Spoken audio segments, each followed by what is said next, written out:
Hi, and welcome.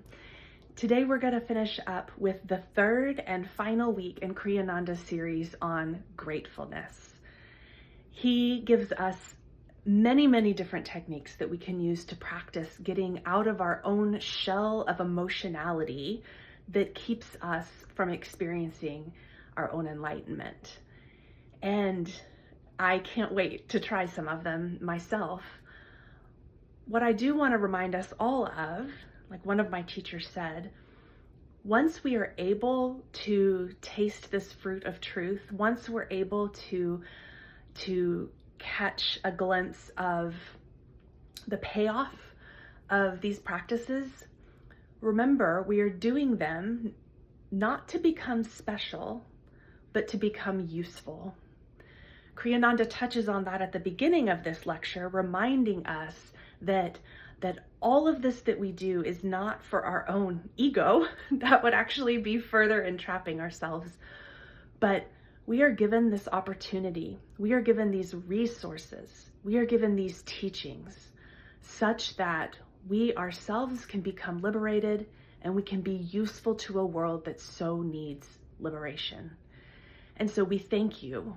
We thank you for your attention to this work. We thank you for your devotion to this work. And know that you are not alone. Namaste ji. What I have been trying to say to each one of you is the battle is really the battlefield of your emotions for you, the battlefield of my emotions for me, and the battlefield of other people's emotions for us. I hope you heard that little curve there. Other people are highly emotional and they emote us, and we respond emotionally and we emote them, and before you have what we're having today called Disasterville. Okay? What we're trying to do is to center our emotions. Why? So we can get out of our nightmare state to see the world as it really is. Why? Very frankly, so we know what ought to be done, what we ought to do and how it ought to be done.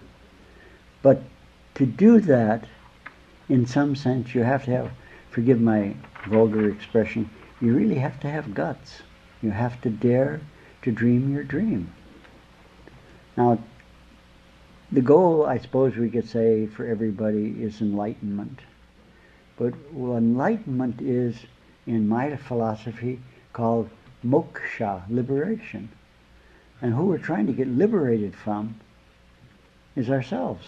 That is to say, our ego selves. And so all the techniques that the yogis and the mystics and the Kabbalists have are psychological tools to get away from the ego self so we can, in a sense, go to the super soul or the cosmic mind. That's all. Why? Well, it is the way of things, they would say. I would say because it is the path of happiness. Definitely I'd say it's the way of wisdom. It allows us to get out of that which we have created, our own confinement. But that's important. But more important is that we can help become part of the solution in this world rather than continuing to be part of the problem. I'll say it, I've said it 10 times, I know you're bored with it, and I apologize.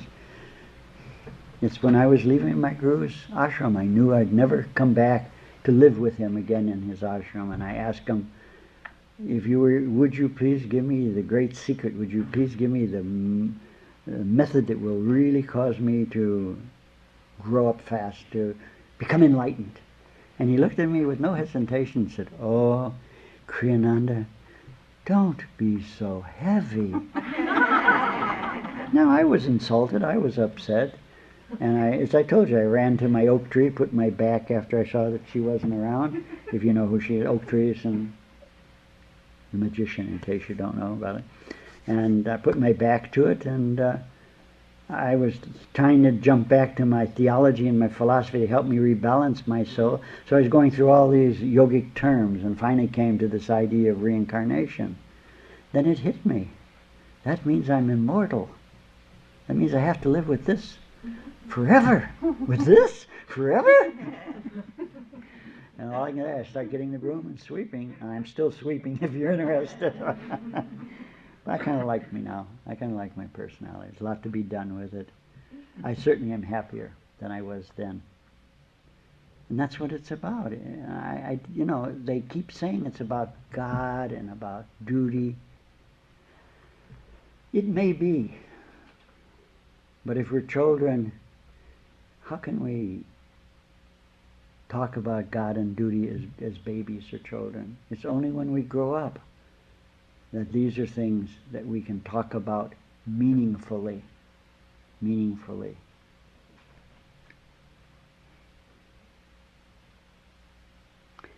We are fighting a battle of constrictive, negative thought forms. And therefore, my guru would say, you're a klepit. You're a maha-klepit. You know what a klepit is? It's a being that is enshelled, encased. Okay? But klepit usually have a lot of cases, not just one. But we're all enshelled. Now, in my that was his tradition, his language. You're a klepit. And my language is, we're all confined. We're all self-confined. And what we're trying to do is, remove the shell or break through the klepit or no longer be a demon, because demons live in shells, according to that tradition. To my tradition, it's not a demon. It's a person trying to break out of the shell. But oftentimes in trying to break out of the shell, we get, painful knees or something. Have problems with our bones if we don't do it right. We weren't born like certain animals that have an egg tooth. They have this little tooth they're born with, and eats through the egg, and then the tooth drops off. It serves its function, it's gone. So we have to use other methods. So it's a battle for you of your emotionality, or your mind's emotionality. And if you look at that, I don't know how else to say it. It's a battle between words, data, knowledge, whatever word you want to use, and all this emotion. The emotions get us into trouble all the time because we can't see clearly. Because we're emotional, we don't see, we don't perceive clearly. We make decisions to go ahead and do this or that. It doesn't turn out right, then we blame someone else, and before you know it, you're moody and depressed, and rather than saying, whoops, I made a mistake, whoops, I misheard him, whoops, he made a mistake, whoops, I forgive him, whoops, I forgive me, whee, I'm free. Is that too fast of a procedure? Wish it happened that fast. So what we're trying to do is simply to fight our way out of this shell of emotionality. Once we get out of that shell, into the real world, then we can talk meaningfully about duty and God and purpose and direction. But at this point, the house is on fire and it's burning down. There's only one direction. Get the hell out of the burning house. Now, doesn't it make sense? You're not going to sit here and say, well, my God's going to save me. It's getting kind of hot in here. Yeah, I know, but you got to have faith. I'm going to sit here and, God's going to save me. Unless somehow the building explodes, like this, and you're just sort of standing there and the building is blown away from you, that happens to passports. This plane hit this building and blew everybody up. The building came down. Everybody was disintegrated. The iron was melted because of the heat. But this passport of this terrorist flew out and landed 2 blocks away. We have to get out of our emotionality. And I see some of you haven't grabbed that. Anyway, unless we do that, God and the devil's meaningless, really, in my language, in my philosophy, and the occult, the mystical, the metaphysical. We must break the shell of emotionality, the limitations caused by that emotionality. If we break the shell and we remain emotional, the shell will simply reform itself, probably stronger, like a broken bone. It becomes stronger the place it's broken. So what we need to do is ask ourselves, what is making my body, mind emotional? That's not bad. What made it the experience? Ouch. It may have lasted a minute, it may have lasted a day. That's not the problem. The problem is the holding on to the memory. You see some of these women, I'm not picking on women, who are bitter and angry and Not very pretty. And you see men the same way, old, bitter men, old, bitter women. Not because of the one event that happened for a week or a day or for 5 seconds or something, but they simply can't let go of it. They can't let go of it because, I guess, it's too intense. But the answer is, how do you let go of it? By thinking something more beautiful than the pain. And that's what we've been trying to teach you today, using the concept of gratefulness. You got a toothache. If you can go to sleep, the toothache will go away. But you can't get to sleep because you got a toothache. And the only way to get to sleep is to get rid of the toothache. How do you get rid of the toothache? By thinking something stronger, more dynamic than the pain of the tooth. We all have pain. We all have dust on our shoes, as we say in India. The greater the saint, the more dust, which means he's traveled further, or she has traveled further. We simply have to wash our feet. We wash our feet by thinking something beautiful. It's hard, so we start with one little grain of sand, one little teeny thing that we're grateful for. And what we find is we hold on to that gratefulness for this little thing. There's something attached to it. It's a string.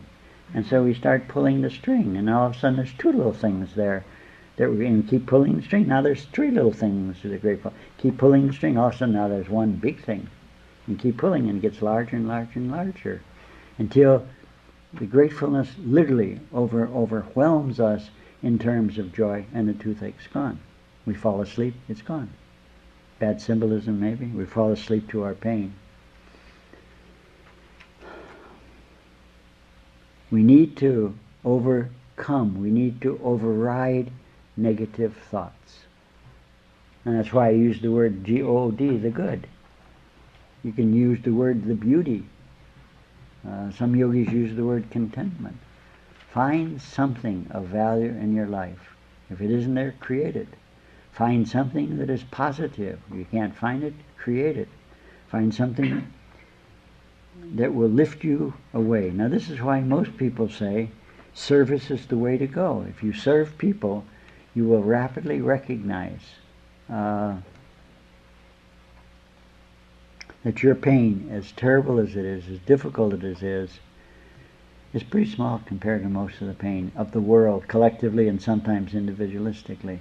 We used to have people who were sick, and were always complaining about their sickness, and why did God do this, the cure was, in the old days, before we had the bottom line philosophy, we used to send them to the hospital to work in the hospital. Serving food, picking up trays, carrying magazines, going in, can I do anything for you, bringing them a glass of water. The whole idea wasn't the service. The whole idea is make them aware of this hospital and all these death-dying people, some dying gracefully and some dying bitterly. It's a lesson that we learn. A lesson they learned, and then they become quiet. They stop bitching about their sickness. Then they begin to feel grateful that they weren't as sick as the person they saw yesterday. And then it becomes a healing process. The mind becomes balanced, and it slowly filters down to our body, and the body becomes healed. Not always, but we have improved their lives by showing them that not the only people in pain. Second stage to this process, and I'm trying to teach you, is stop worrying. Gee, you're all Geminis at heart. It's just unbelievable. Including somebody I know whose name I won't mention. Not me. My wife says I am a worrier. I'm not a worrier. I'm a pre-thinker.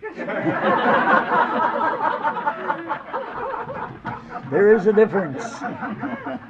There is a difference, I think. There's 2 attitudes, How do the Spanish say, que sera, sera? Whatever is going to be, will be, unless you change it. But if you're busy worrying, you're not going to be able to change it. That is to say, improve it. Look at it and say, okay, this is the problem. This is what I'm worried about. It's either going to happen or not happen, or I can change it, either or and. Do something. Let it go. Live your life.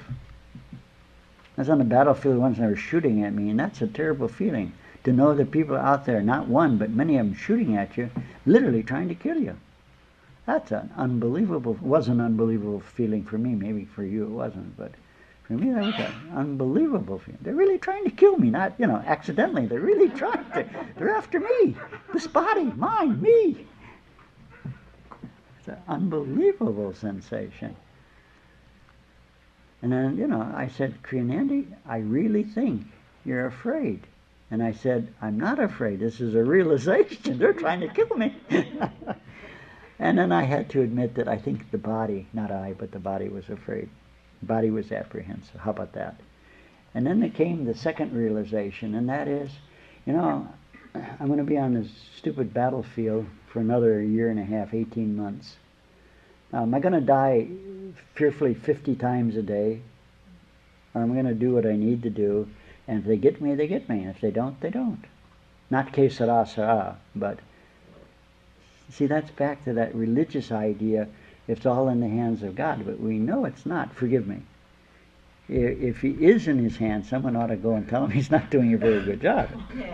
It's in our hands. All the goodness, from goodness only goodness comes. We have created this collective subjective nightmare. And so the answer is, it's better to die once than to die 10 times a day for the next 18 months. It'll kill you by your emotional stress and strain, if you understand what I'm trying to say. Let it go, let it happen, or move on with it. Do something to pull your mind to a greater sense of peace and of tranquility and serenity. Thirdly, and vitally, to really become grateful, you have to remove the biggie, the inferiority feeling. Now, some people have 2,000 tons of inferiority, other people have 2 pounds. It doesn't matter whether you have an ounce or a milligram. Any amount should be removed. And you have to, if you're trying to become grateful and improve your life so that you can improve other people's lives, you have to ask, what is this inferiority about? Some women feel inferiority because they're a 10, 13, 21, some men feel inferiority because they only have $20 in their purse or pocketbook, whatever it may be. Okay? We have to recognize that the value that we have established our sense of inferiority or superiority is really very flimsy and very artificial, very subjective, and needs to be changed by autosuggestion, by hypnosis, by prayer, by meditation, by some means. Do something, forgive me, Lord, do something even if it's wrong. Try to stand up and walk, so you fall down. Stand up and walk, so you fall down. Stand up and walk, and you fall down. Then say, maybe I'm doing something wrong. Not the floor is crooked, and God made this floor to make me fall on it. No, change what you're doing. Try again. Try something different. And if you're smarter and have pre-thought, you may want to look at people who have learned to walk and ask them, how did you learn to walk? Or you may watch people learning to walk. That's what we're all together for. Didn't want to speed up our evolution, we'd still be in the cave. In the big city of 10 or 15 people, or 12 people, 15 is too large. Well, we came into this mega nightmare, with everybody coming in, everybody's mirroring their own thoughts and values and beliefs and insanities, and it forces us, does it not, to look at ourselves. Or just to turn it all off, which means we're evading our psychology. We have to know what we think. We have to know what we feel. We cannot lie to ourselves. Get rid of the inferiority. However you can. There are a million ways. Get rid of your inferiority. Fourth, as silly as it may sound, make your work day easier and more harmonious. You say, what does that got to do with gratefulness? Let me tell you, grateful you're going to work. The last 2 months, they say 250,000 people. It's probably closer to 500,000. Remember, the government always cuts the figure in half. You see this in France when the government says, well, the unemployment rate is 7%, 8%. No, they lie. They push it down. We do it here. You don't want anybody to get upset, so you do funny things like only 5,000 people died, or 5,000 people died. It was 10,000, closer to 10. And you can't prove it. All you can go is by the statistics of how many people are normally in those two towers. It was well over 10,000 every day. That was no unusual day. So 5,000 didn't get out, so you can take it from that standpoint. Figures are always distorted or improved, so to speak. But coming to the key point, make your work environment easier, happier, more peaceful. By 1, appreciating that you're working. 2, by appreciating your boss. 3, by appreciating your enemy. 4, by appreciating the people around you. 5, by appreciating that the computer's working. 6, by appreciating the copy machine isn't malfunctioning. By appreciating people like Eileen and all you other that constantly are working for you. And we forget sometimes. We tend to forget. If you are nicer, they will be nicer. If you're fearful, they will be fearful. If you're angry, they'll be angry. If you spit, they will spit. And if you smile first and say good morning, almost everybody will. I walked out of the hotel this morning and I said, coming down the elevator, I said hello to someone. Walked into the hall and the lobby, you call it, and I said, hi, good morning. Walked to the doorman and said, hi. I said, hi. So happy that someone would recognize he was standing there freezing his feet. And then you start talking. You're lonely, cold, and everybody's expecting the door to be open. I watched. I stayed there 20 minutes ahead of my schedule and watched. And nobody said thank you as he opened the door. Not one person. Just as they look at him. So they don't always. You know the secret. You say to life, hi. And someone goes, how? So you got to say, oh, I give up. Now you got to say, hi. And they pop you, get it, hi. They hit you a third time. I don't know what to do. Duck after that, I guess. But we're all insecure. I'm going to extremes in my exaggeration. We're all insecure. If you're afraid to say hi, they're probably 10 times more fearful of saying hi. So you say hi. Occasionally, 2 or 3 people will snub you, and don't get upset about it. They're probably having trouble with their wife or their mistress or both. You know, don't get upset. Just keep saying hi. And you'll be amazed that the vast majority of people will smile, say hi, and start talking. And you'll learn things. Human beings are computer chips. Unbelievable human memory. Each time you absorb something from a human, one thing from a human being, you've learned a lifetime. That's why you should read autobiographies. Not biographies, but autobiographies. You run out of autobiographies, read biographies. Each book is a condensation of probably 60 years, probably of successful life, otherwise no one would write the book on them, or with them or something. And so that's one lifetime you don't have to come back. But think about it for a minute. How many lifetimes did it take him or her to attain that success to write that book? So when you digest that book, without any exaggeration, you're probably absorbing 500 lifetimes, if not 1,000 lifetimes. It's accumulation of many, many lifetimes. Save you a lot of trouble, I am thinking. But make your work space beautiful and enjoyable. Bring candy, bring flowers, thank the boss, tell him how hard his job is. You know, you're here and he's shooting down at you, and you think, oh, woe is me, he's a terrible person, but you're shooting back at him and not knowing it, and his boss is shooting down at him, so he's getting shot from 2 directions. Appreciate him, or appreciate her. Right? It'll make your life less stressful. And then we're back to point 5, which is appreciate the blessings. Now we know karmically that everything that comes into your life, you have worked for and you have earned, in this lifetime or a past lifetime. Okay? So someone said to me once, why should I be grateful? I earned it according to your theology or philosophy of karma. And I said, because you're in the garden of God, and without the garden of God it would not be possible. If you had a piece of karma and no human being who responded to that piece of karma, that good piece of karma, it would not manifest. You have all this karma and you were not in the garden of God, it could not manifest. In mystical terms, be thankful for Vasudeva. Be thankful for your life breath. It leaves, you become unconscious. While you're conscious, learn to remain conscious without your breath. Learn to forgive and simply let go. As simple as that.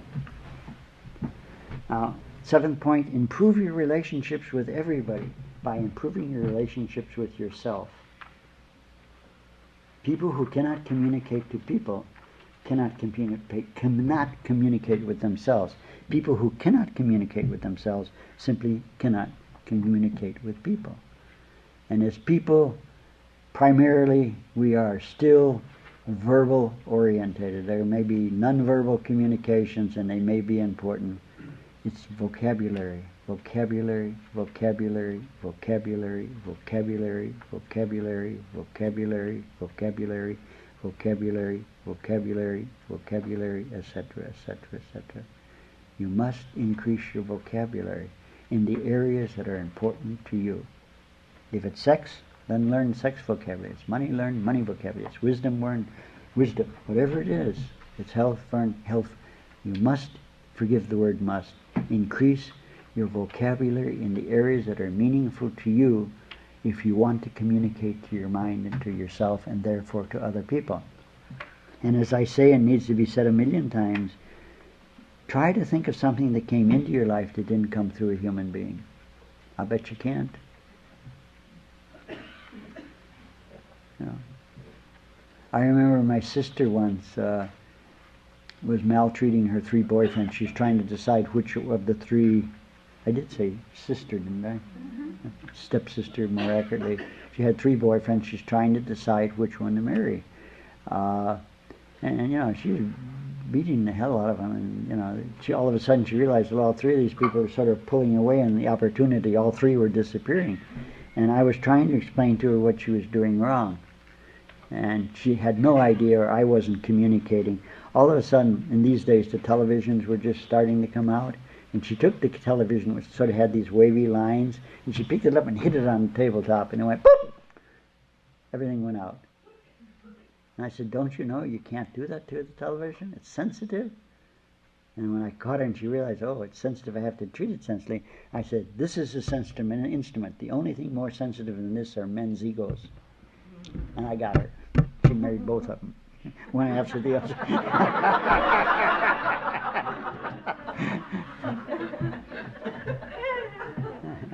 Eighth point, affirm and affirm often your key affirmation. What is it, forgive me, that you want out of life? Now, if your head says, well, I don't have a right to it, or there's something more noble, or something more grandiose, or something, you're in trouble. You must start somewhere. If you're in kindergarten, start in kindergarten. If you're at kindergarten, you try to start at 3rd grade, you're going to fail, because you don't have the foundation. Affirm, what is your affirm? Love, love, love, wisdom, wisdom, wisdom, wealth, wealth, wealth, happiness, happiness, whatever it is. Affirm it, move in, conquer the communications between you and your subconscious mind so that you can communicate to other people and make them aware of your need. If you don't tell them, the probability is you're not going to get it. The probability. If you ask them, I'll change that. If you don't tell them, you're definitely not going to get it. If you tell them, you might get it. How about that? A little better way of saying it? Use your affirmation of positivity. Try to see where you want to be 50 years from now, and as best you can, try to bring into your life that affirmation. What is it you want? And reaffirm it. Reaffirm it by vocalization. Reaffirm it by mantra, by actions, by putting pictures on a mirror or your wall or your door or something. Symbols. Put symbols that are important to you around your house and work area to remind you what you're really working for, what you really want in life. And as you gain a little of it, wisely share it with people. All right, I have two techniques. I have one technique, and then I'm going to open to questions, answers, clarifications, and then give the final technique.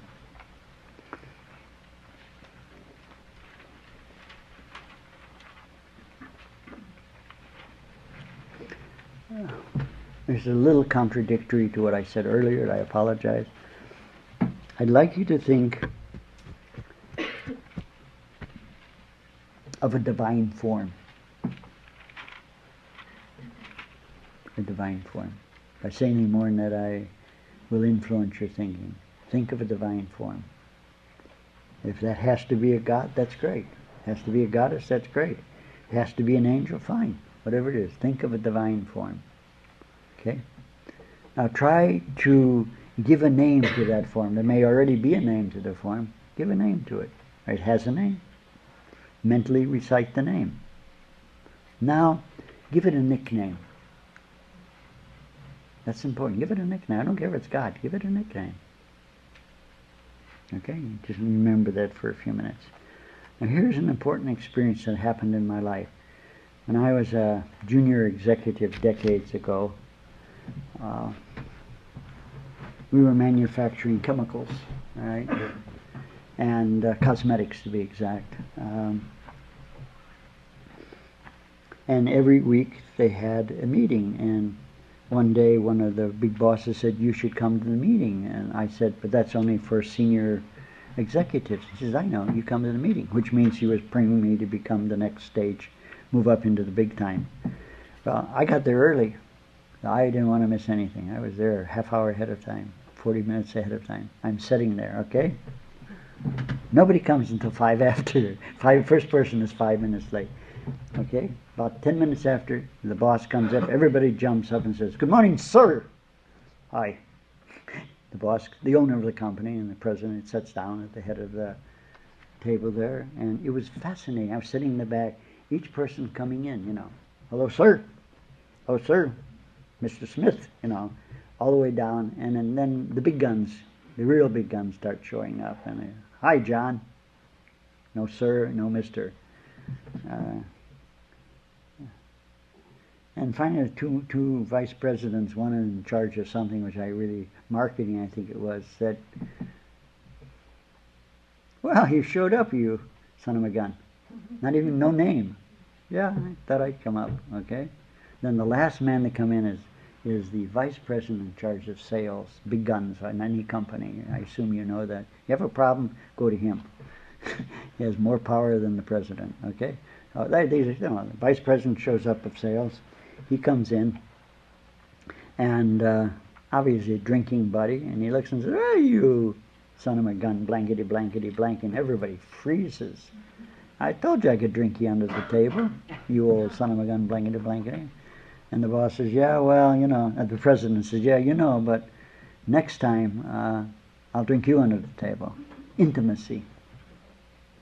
The closer you get, the intimate. So your name, the name I asked you to pick, tells me how close you are to that.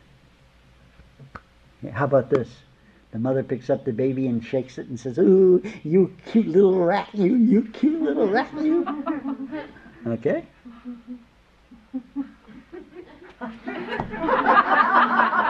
So I looked at the baby and I said, it is a cute rat. Woo! She could call it that, but I couldn't. Or, if you know anything about Russian culture, and this goes throughout all of Russia, you know, and Uzbekistan and everything else, the more you cuss and swear and insult a person, the closer the friendship. And I said 3 things, all the same thing. What nickname did you give your divine image? Key point, it tells you how far away you are from it. The vice president who was drinking with him cussed at him, literally, and I froze when I heard him. You're going to be fired right on the spot. No, intimacy. Think about that, and maybe there's something you have to do to become more intimate with this divine name patterning, okay?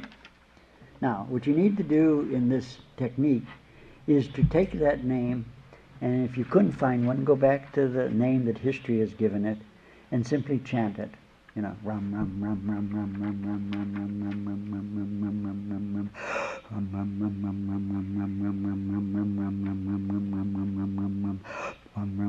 rum rum rum and then ask yourself, as you're chanting this, the other part of your mind, ask yourself, what are you expecting to experience? You're calling on the divine name, is what they call the technique.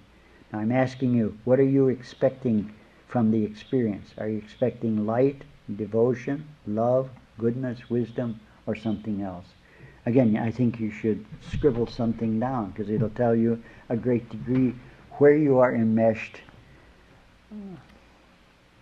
in your subjective psychological universe.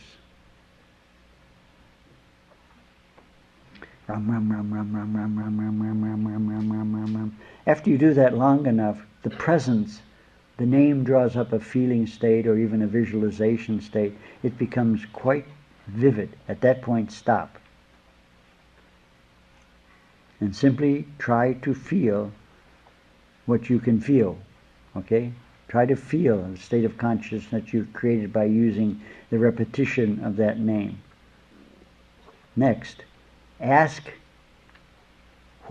how can I serve you? What can I do for you? And listen very closely to what your mind says. I'll repeat it again, bear with me. I know you're not this dense, but I am. It's not the real God, it's not the real divine being. And what your head is saying isn't the real answer. It's your psychology we're dealing with. So you're chanting this, you're tuning to it, and now you're asking it, how can I serve thee? And listen and write down what your mind is saying. Because that actually or symbolically must be done to break free and to break out of your subjective, subconscious limitation, to break out into the real universe, beyond you, beyond your ego you, beyond the psychological you. You repeat it again and again and again till you feel this sense of whatever the divine presence produces by this name technique, and then simply take that sense and that feeling and radiate it out like a ring of light coming out of your head in all directions and all levels of your being. That's it. Very simple technique, but it has some very important psychological processes by which one can clearly break free from the limitations of their own psychology, which is what it is all about. And I will open up at this point for any questions or any clarifications. Let's begin first. Are there any clarifications today? Yes, sir. And on the point 6, you went from 5 and I missed point 6. Could you go over that briefly? Yep. 5 and 6? No, just number 6. Number 6. It was basically to remain silent in the presence of that feeling state. All right? And then ask, how can you serve that, or how can you serve all life forms through that state of consciousness?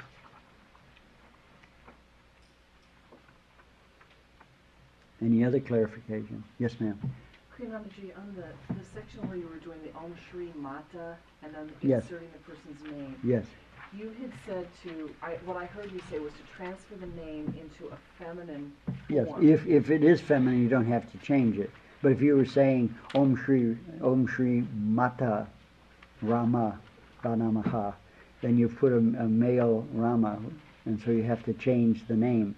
And in Sanskrit it's easy because every symbolic god has a goddess linked to it. If one is unhappy with that, then just say Om Shri Rama, but it should be feminine form. But if one were chanting a person's name, Yes. and the person were in a masculine body, Yeah. but the feeling state when you chant the name is neither masculine nor feminine, does it have to be changed to the feminine? It has to be under any intuition, attitude, sexual preference, or anything else. It must take, if it's John, Josephine, it has to take on, it's important that it takes on a feminine name, because Mata implies the feminine creativity, the masculinity, has a very strong overtone of not carrying the child and certainly not feeding the child and having other obligations that are not as intimate as the mother-child relationship. May I? Yeah, you're asking for clarification. So if I were using the Hindu analogy, it's easy to think of a feminine form. Yeah, you take the opposite form of the thing. But if, for example, I were using the name Kripananda, Yes, how would I find the feminine look it up in the dictionary. form? Or Kripa, which means compassion. It has a number of meanings, but compassion, you look up the word, understand the word kripa, like in Kriptanandaji Goswami. You could turn around basically and look the English up, and then say, how do I make this word compassion in a feminine form? Compassionissus? I don't know. Or find the word in Sanskrit that is feminine, even though it has a masculine form. Remember, there's masculine, feminine, and neuter in German and many other languages. Yeah. So you find the feminine form of the word, or a word closest to it. Any other clarifications that are needed? Any questions of any nature? Kriya. Yes, thank you. This sounds very goofy, but No, nothing goofy, only answers. when you had said imagine an aspect of the divine, Yes. I saw a tiger. Oh, you and Chinese philosophy get together, How do right? I name the tiger? Tigress. Good, tiger, kitty, kitty. Because I was thinking tiggy. Is Yeah, that that's all good. right? No, that I would think that's more feminine than tiger. No, I mean in the last technique of the naming of the god over Right. and over. So I could just tiggy. Oh, that would be very powerful. Very Okay. powerful. Remember, I know it sounds, like she says, sounds silly, but it's not having to do with anything but your psychology or my psychology. We're stuck in this world of words and names. Namarupa, we call it in our theology and philosophy. Name and form game. And so if you can get out of it, you're fine. But to get out of it, you either have to cause vritti nirodha, a technical psychological term, of having all the thoughts stop completely without becoming unconscious, okay? Or transcend it. Slip through it. That's good. Any other thoughts, words, comments? Yes, ma'am. Fernanda, when you spoke of the monad in this talking, I beg your pardon? the monad. Yes, the monad. Can you define how you use that word? I can't, but I will. Yes, the monad is a word created by one of the greatest brilliant minds in the world. He created calculus. Anybody know who created calculus? Leibniz? Leibniz, right. You know who got credit for it, don't you? The man who discovered gravity. And they had a happy fight for all their lives. Leibniz was a highly polished aristocrat. I don't quite know what Newton was. I can't criticize him because he has written some of the greatest works on occultism. It's one of these people who own one of the big corporations bought him up, and I'm trying to astrally get him to print them. No, the man was a genius. He was his ego was, about 9,000 tons. Newton we're referring to. But he was a genius in his scientific thinking, one of the great minds of the Western world. And one of his passions was the occult. And he wrote all these manuscripts on the occult, which have been suppressed since his death, and no one's ever published them. But they're there, and one of these days, my mantra or somebody else's mantra is going to cause them to come out and revolutionize Western thought, I am thinking. But Leibniz, yes, he talked about a monad as an entity indivisible. And probably every Western occult organization has used the word, like the word ego in psychology, having different meanings. All I mean by the monad is a self-existing being, all right, that's aware of its being and at the same time aware of other monads, other entities that cannot be subdivided into conscious mind, subconscious mind, superconscious mind. These are levels where you collapse all it down into one thing. It's a monad. A state of being, of awareness of one's existence as a being, not as a form, as a man or a woman or as an earthling. Does that help a little bit? Any other thoughts? Yes, final question. Dawn, I believe it is. Yes. So, sometimes I have a hard time visualizing, or if somebody has a hard time visualizing the divine or associating that with a feeling. Mm-hmm. And it's something similar to like praying to a statue or something. It's hard to get that. Don't do it. Okay. Make love to the divine, is what the Sufis would say. Drink the wine of intoxication, of bliss. Because it is all psychological before we break out of our subjective nightmare into the reality in which then we will be clear, in the clear sunlight of God consciousness, we will know the ultimate, indefinable, knowable approach to the throne of God, if I can stay with your words. But until that, it's a psychological battle. So you have to say what's comfortable, what is uncomfortable. You have to figure, can you think of something beyond yourself? Can you name it for me? You don't have to, but could you? Would you? Jesus. Caesar? Jesus the Christ. Oh, it's Jesus the Christ, right? So, like this, Jeshu, Jeshu, Jeshu, Jeshu, Jeshu, Jeshu, or Krishna, Krishna, Krishna, or in your language, Christ, Christ, Christ. Remember, it's not Jesus Christ. It's Jesus the Christ. The Christ is a title just like Krishna. It means the same thing, the incarnation of something. But people have dropped the and made it Jesus Christ, and they think Christ is his last name. Forgive my humor. It's not. It's Jesus the Christ. But so you take this image of Jesus Christ or Jesus the Christ, and you give him a name. Buddy, fellow, friend. You know, it has to, I know it sounds silly and you can laugh, but you have to find where you're at. Beloved, you know, that's the one that's used often. That's comfortable with you, not the hell, forgive my language, with whatever anybody else thinks. What's comfortable with you. You get a name and then chant the name. You know, love, love, love, love, hi, hi, hi, hi, whatever it may be. That in the quietness, you remember, you chant, you're silent, you chant, you're silent, you chant, you're silent, you chant, you're silent.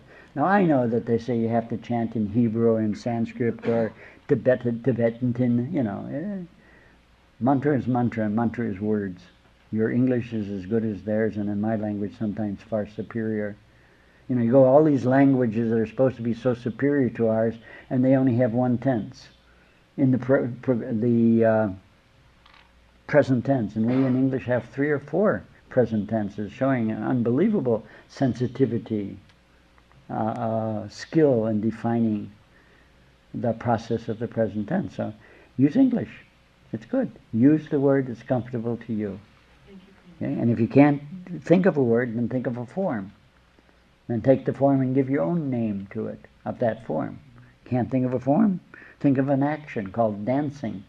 Give a dance and create the dance, then give a name to the dance. Just keep approaching it that's comfortable and then work through that. You're just working out of the klepet stage, the stage of emotional, subjective thinking and logic.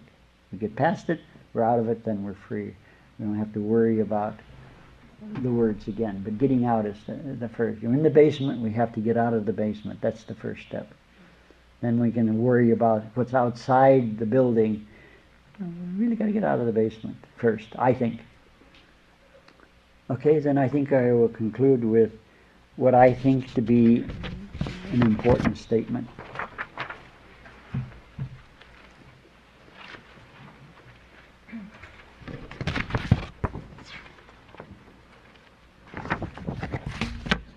We have many, many words that express many, many different types of emotions.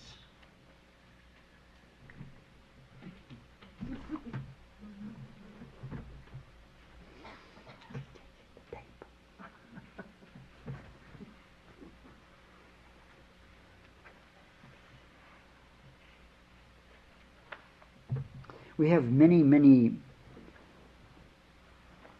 words to express many different types of emotions. We've been talking today really on the fringe edge of emotion and the fringe edge of feeling. And you know, some great genius woman was here the other night, and I was trying to define emotion, define the difference between emotion and feeling. And I was saying that emotion is something that pushes you to do something one way or the other, physically, psychologically, or otherwise. And the feeling was apperception, as we say in philosophy, and she just shook her head at that. And I said, it's just a clear seeing, a direct awareness of that. And she said, oh, you're saying feeling has no history to it. Whoo! I said to her, I plagiarized it, right? If you hear it, I thank you. That is unbelievable. Why didn't I think of that? You understand? Emotion has a great deal of history to it, and history is emotion, you know. We remember, and what we remember most is what's most emotional. What we forget is what we shouldn't forget, is this so-called not emotional thing. So a feeling is that which has no history. Great thought. So, why we can't feel this outer fringes of either feeling or emotion right on the border there is because of a very strong emotion that we have. If we can get rid of this one emotion, we will be able to feel and utilize probably the most creative technique, feeling of gratefulness. The word is resentfulness. People are so resentful. Now, going a little afield, and I do apologize, why are people so resentful? They're so resentful because of expectation. They're expecting, you know, it's not a question of deserving or not deserving, but they're expecting. That expectation of life, of God, of self, predetermines your expectations, and that will determine, I would say, your resentment. Okay? You may say there's a different approach, and I would have no qualms with saying yours is better than mine. The point is, the people that I find that are most grateful are those that have no or very little resentment. Those who cannot feel grateful about anything are those souls which have an unbelievable amount of resentment. So, what we do is go into meditation. Take a few deep breaths. Be quiet. Silence the mind. And imagine the most beautiful thing, or the thing that is you are most grateful about in your life so far that you can remember. See the beauty of it. See the beauty of it. Feel the beauty of it. Taste it. Sense it. Everywhere you can, to draw it as close to you as you can. Now take time to do that. To visualize it very clearly, vividly, with all its details. Sup upon its positive emotion, I think, is another good way of saying it. Take time to do that. Don't rush it.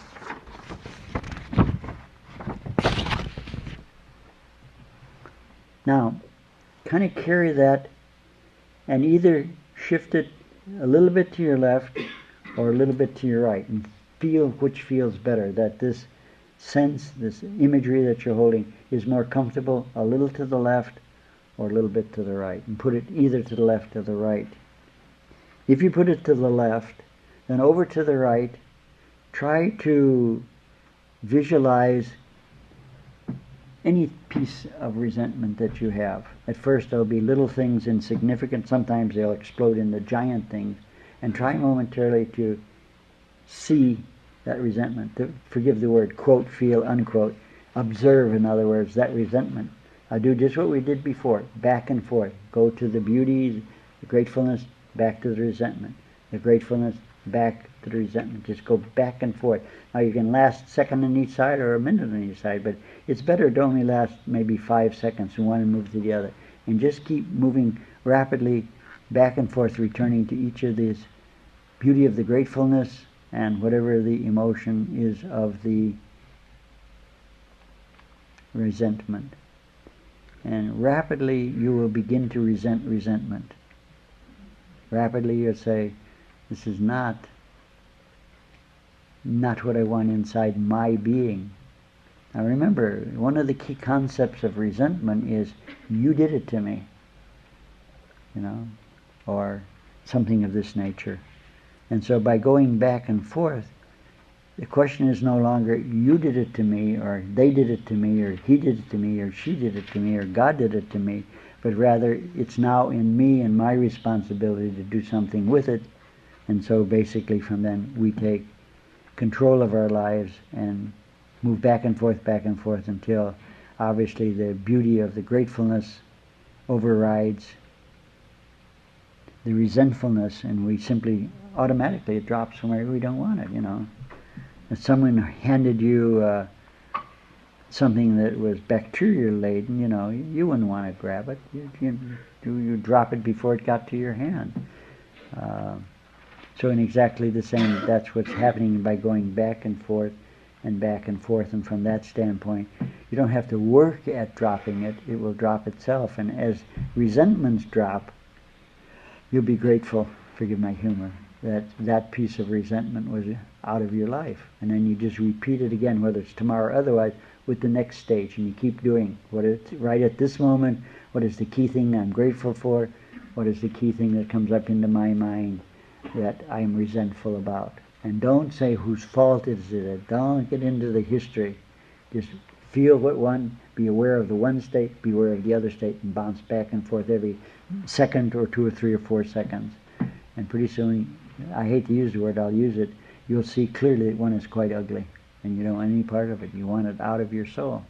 And it'll drop by itself, and you can again tomorrow go again and again and again until at some point there'll be nothing left in your resentment bank. And then you really are grateful. And I'll leave you with that. Namaste, Ji, and I thank you for your extreme, extreme patience today.